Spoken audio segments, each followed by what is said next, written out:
this is just a place to live. It's not the same.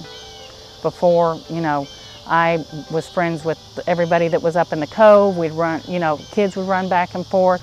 I couldn't tell you who lives up in that cove anymore because most of them are renters. There's a few houses that are owned, but most of them are renters.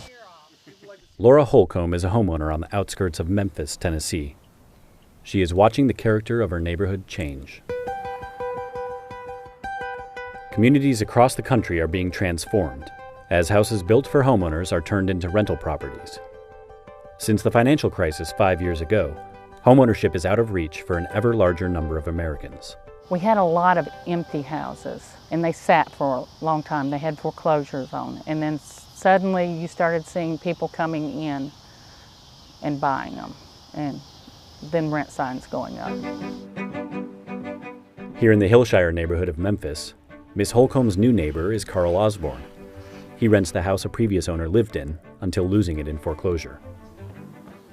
Yeah, you just make sure everything's working. If like a light bulb goes out, you change the light bulb. You do basic maintenance, like mow the grass, edge, you know. But I wouldn't start dumping hundreds of dollars in the property because it's, in the long run, it's not gonna be yours.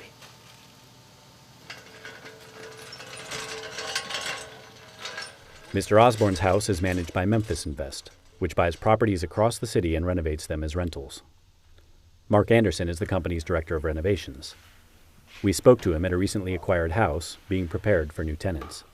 The house is destined for two different people. One is the investor. Most of our investors live out of state, but they invest here in Memphis because the numbers work for them, cash flow is good.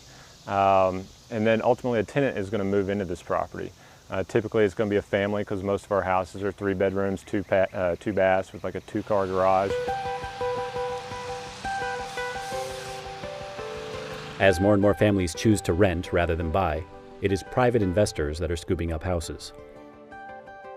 Some homeowners we spoke to are concerned that the influx of rentals could drive down their property values.